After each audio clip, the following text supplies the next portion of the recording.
Hi guys, Jagelsdorf here. So a while ago I was talking with a friend of mine who I play more time with, and he had kind of suggested that I should make some more themed terrain because we maybe wanted to play some scenarios where we protect or attack each other's bases, so to say. So it would be nice to have some more themed terrain. And this is basically why this project started, because I wanted to have something for the Skaven. Although the video is rather long, the project itself is really simple and can be made really quickly. I just simply went somewhat over my head with the ambition that I had about this project, so that's why it took a little bit longer. But it's a really fun thing to do. Keep watching and you'll see yourself.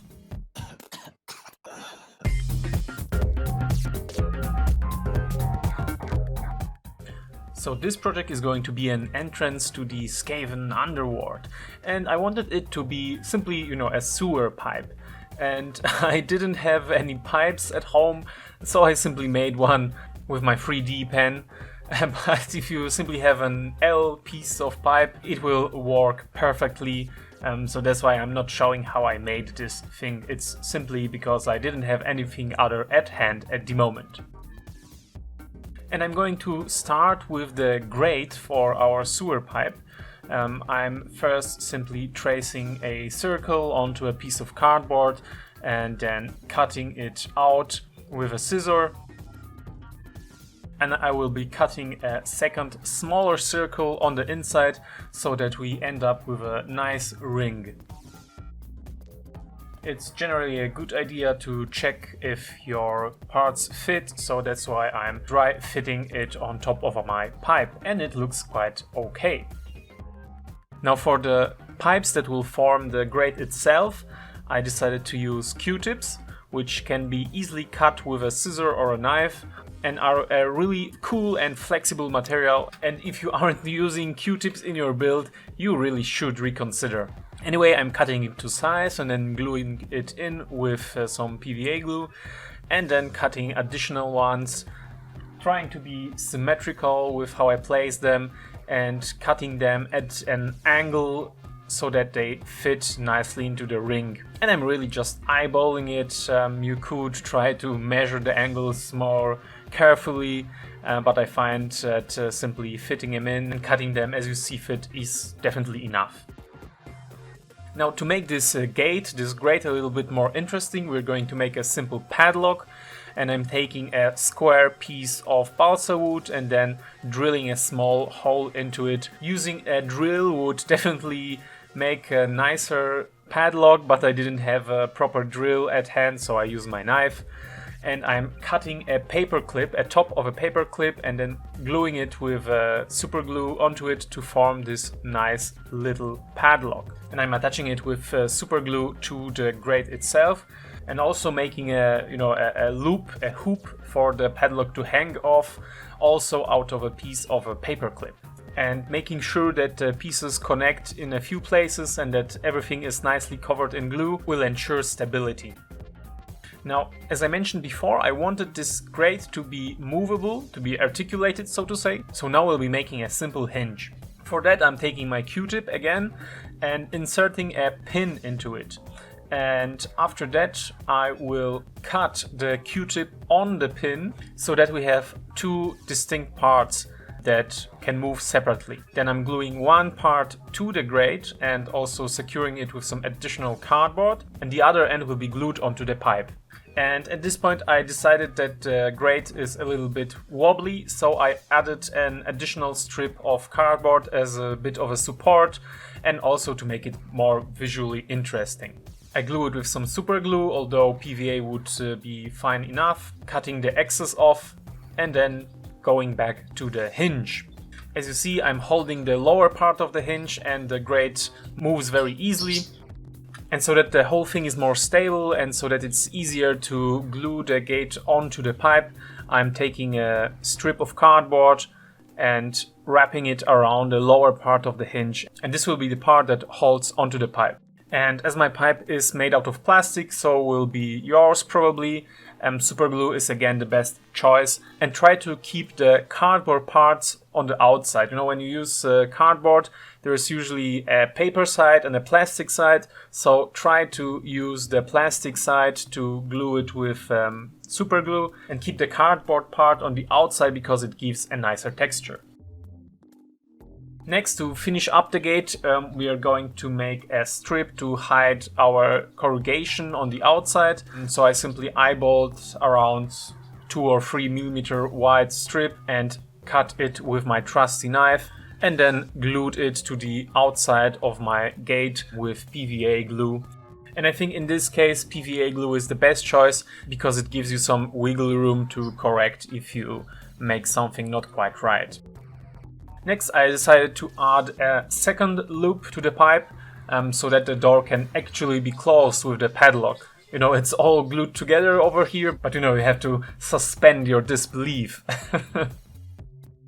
And in order to hide the paper clip and to also give it a little bit more strength, I'm gluing a strip of cardboard on top of it. And I'm doing the same on the other side where the hinge is, again partially to hide it and partially to give it more strength. And in theory you could be ready right here and right now. Just this pipe would make a very nice piece of scatter terrain, but again I wanted to make a little bit of a themed Skaven underworld entrance. So that's why I'm making a little base for it and a little bit more stuff on it. Again, I'll be using HDF or MDF. First I will trace the pipe onto it and then roughly sketch what I want to have on my base. And I want there to be this, you know, pool of dripping toxic sludge or whatever. And I want there to be kind of a watchtower on top of the sewer entrance so that the Skaven can guard the entrance to their ward. So that's what I'm making here, the pool in front of the pipe and then where the supports for the watchtower are roughly going to go. And I wanted to keep the base as small as possible so that it can blend well with other pieces of terrain. I beveled the edges and then hot glue my pipe onto it, and I didn't quite make it even with my 3D pen, so I'm using some scraps and offcuts to even it out a little bit. And then of course cutting off the excess. And although I made the gate quite sturdy, it's still fragile comparable to the entirety of the build and I don't want to damage it, so that's why I will be making most of this build with the gate off. Now, the watchtower. Skaven and orc structures are perfect for your scrap pieces of wood, so that's why I took out my bag with all the scraps that I have kept from all the other builds and simply took out basically everything, deciding to use most of it. I have few of these bigger sticks that I'm going to use as my main legs, main supports for the watchtower, and flatter pieces will form the floor. And I will be gluing the supports to the pipe with superglue and then additionally with PVA to the base to give it 2 points of support. And again, when it comes to Skaven and orc structures, my only tip for you is simply do whatever. It's supposed to be ramshackle, it's supposed to be buttered together unevenly out of scraps that they have found. With Skaven builds like these, I think it's nice to keep it sort of rickety and really as if it were supposed to fall apart every second. And I also feel like Skaven like to make their stuff, you know, kind of spiraling and sprawling upward. So make it look like a wooden pyramid that gets slimmer and slimmer the higher you go. For the orcs, on the other hand, they're really into bulky and jagged things. So many spikes, many triangles and teeth-like structures for your orky buildings. And I'm not going to comment on everything that I'm making over here, because again, I'm simply improvising, using the pieces that I have and trying to make the whole thing interesting. But in summary, we have a few supports, smaller and bigger supports, then a platform on top of it made out of very different types of wood, and then this pole looking over all of it. And on this pole we will have a little bell that will be supposed to be a warning bell for the Skaven. And also I think that it is a nice touch because Skaven kind of have a thing for bells. If you look at their artwork and their models, bells are kind of all over them. And I like to be practical about my builds, so we need a way up onto the platform. I think the Skaven wouldn't have any problems simply crawling up on it, but again, I want it to be practical and usable by everyone. So we are going to be making a little ladder. And I thought a little rope ladder will suit this construction best, so that's why I took few of these sticks and then simply glue 2 pieces of string onto it. It's really easy. You could try to wrap around the sticks and make it really complicated, but I opted for the easy thing because the whole build is already complicated enough for how small it is, I find. And I didn't quite measure how long the ladder needs to be, so that's why I'm cutting it to size afterwards and then gluing it to the structure with some superglue. Now, I spoke that I want to have a bell for my Skaven, but I don't have any spare bells or spare Skaven bits with some bells, so that's why we are going to make our own.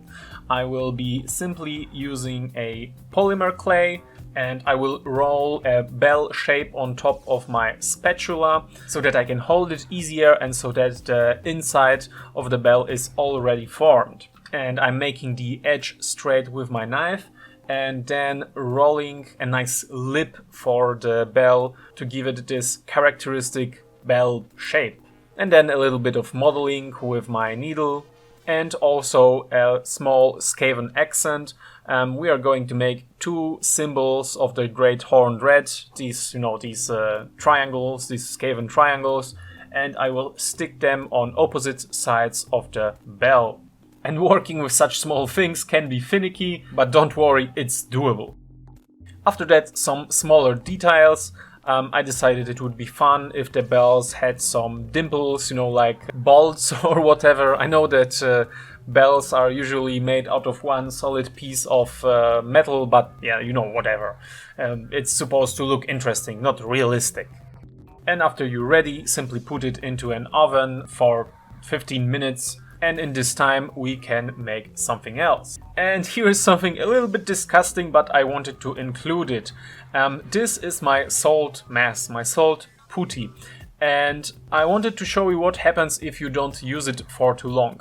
It looks spoiled or whatever, but it's simply salt and water that's separated from your mix, from your putty.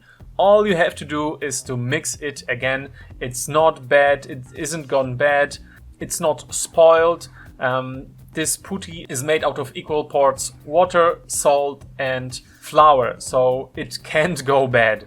Simply mix it again and everything will be fine.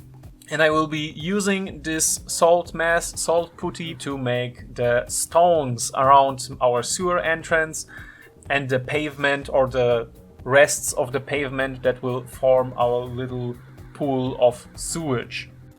And then simply sculpt the pavement, the stones, with anything you have at hand. It can be a real sculpting tool, it can be a toothpick or a barbecue skewer, basically anything.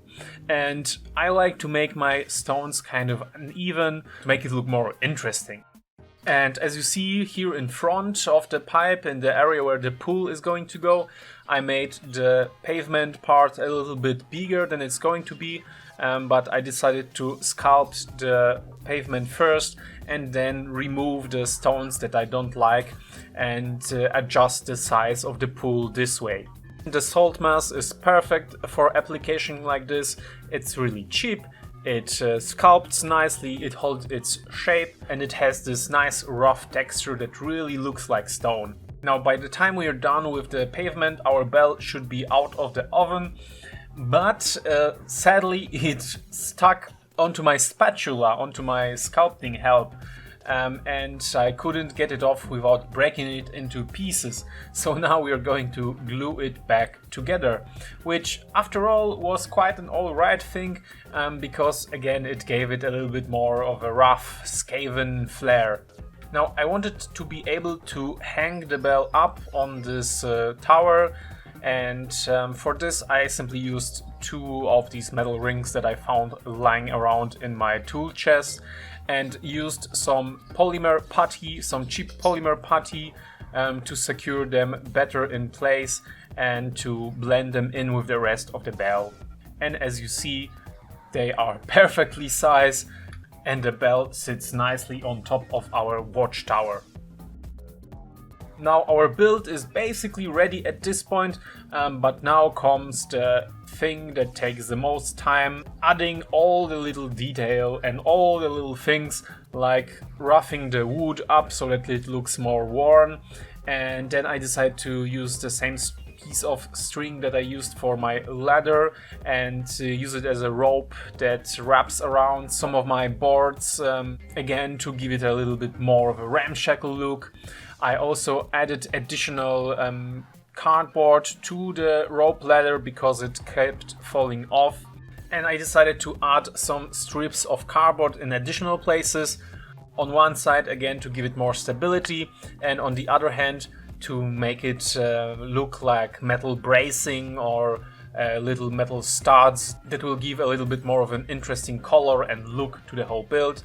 And as a little cherry on top, I found 2 Skaven shields in my bits box that I'm going to add onto it as, you know, some symbols of the horn rat, again to give it this Skaven look.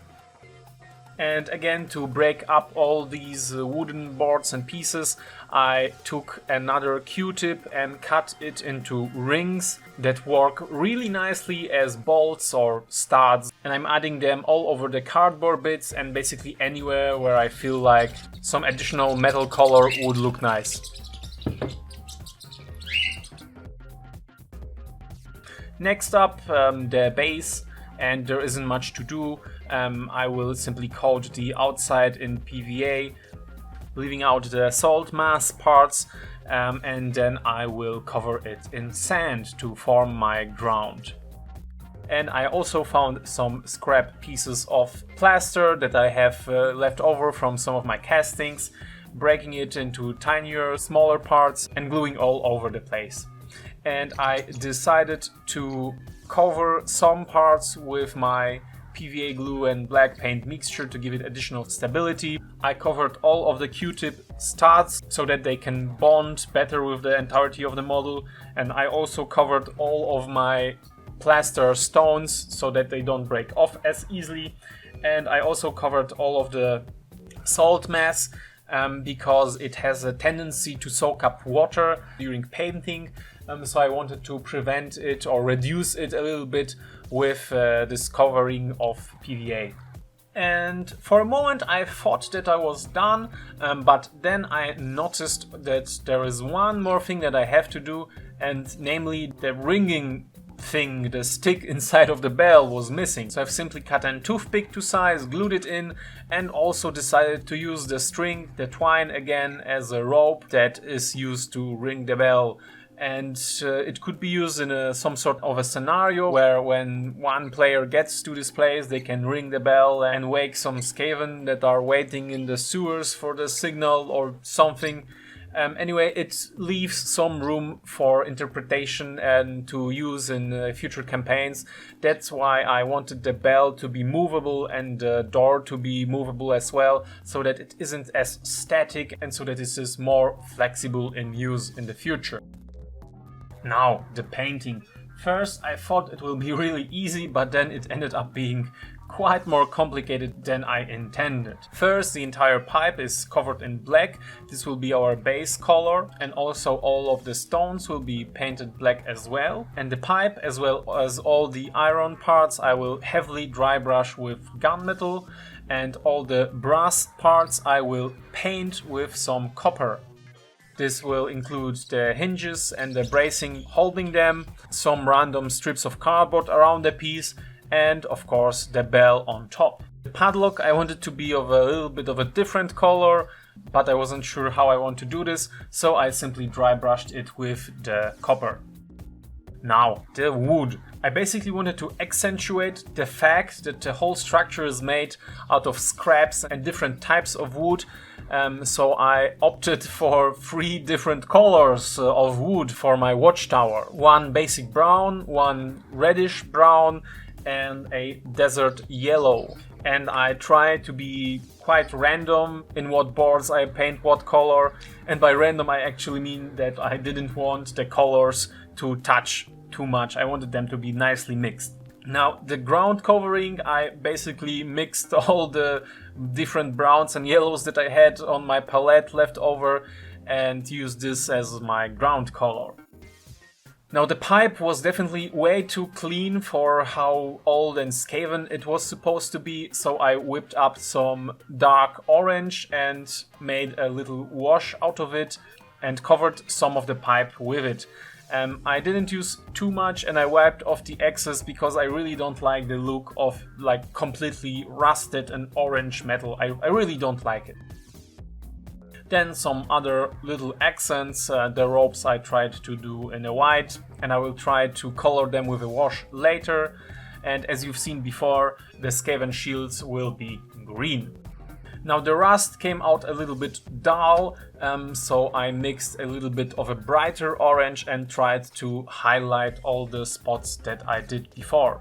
Then the patina on all my brass pieces. As I've said in my earlier videos, elemental bolt from Army Painter makes for a perfect patina, so in this case I will be making a little wash out of it. Back to the pavement for a short while. Over the black undercoat I will be making a very heavy overbrush with my anthracite grey. And with all of the base colors done, I decided to use my homemade black wash to give it a little bit of a contrast, but I kinda wasn't quite happy with how it came out, and I was thinking if I want to make another coat of this wash, but instead I bought some wood stain from the home improvements shop because I also wanted to use it in some later projects and I also wanted to try it out on miniatures. However, I quickly found out that at least this brand of wood stain doesn't work quite well on miniatures. Anyway, I used it as a dark brown wash and it gave some okay results. I will definitely have to add some flow aid into it because it seems that it doesn't really want to settle in the right places. Anyway, after the washes are dry, let's get to the highlights with the dry brush. And for my brown and red brown, I basically added a little bit of yellow as my first highlight, and as the second highlight I will be adding a little bit of white to the mixture. And I really tried to stay within lines, so to say. I really tried to use my brown tan for my brown wood and my reddish tan for my red wood. And for the yellow parts, for the desert yellow parts, I simply added a little bit of white right away and then made another highlight with the same dirty brush, only this time using just white. And I used one of the tans that I had lying around after all of this for the ground covering, and I also tried to make the stones a little bit dirty with it. And the pavement itself gets a dry brush of very light grey. After all the paint and the washes, the bell was a little bit dull, so I gave it additional dry brush of copper, and I also touched up all of the metal studs and bolts using the gunmetal. Now the centerpiece, the most important part of the whole build, the pool. I'm using this nice dark green as my base coat, and this will be the first time I'm trying to do OSL or object source lighting. First I'm using this nice lime and stippling the center of my pool to imply that it's glowing, and I will be dry brushing the stones around it as well as the pipe in the direction the light would be falling. So with the pool in the center and then towards the outside. And I will be using lighter and lighter green. At first I'm making it lighter with a little bit of yellow to achieve this nice lime color, and after that I'm making some additional highlights with more white added to the mix. And then a tiny bit of pure white just on the inside. I also decided to paint some nice Skaven symbols here and there, again with the same dark green, and then to give it some more definition, a little lime green highlights. Now we're slowly getting to the end of the build. To give it this additional zhuzh and flair, I'm going to add some flocking and some homemade grass tufts made up from an old brush that I've cut up, then some foam foliage, as well as some leaves or grass or moss or whatever made out of some old herbs. Now, to give this pool its last special something, I will be using my wife's hybrid nail lac. It's basically UV clear resin, so I will be covering the pool with it and using the UV lamp to harden it. And I also wanted it to kind of drip a little bit from the pipe into the pool. Yeah, and this is it. The whole build, a little Skaven watchtower / entrance to the Undercity, and it can really be done much quicker than what I've done here, but I wanted it to be this little special something of mine.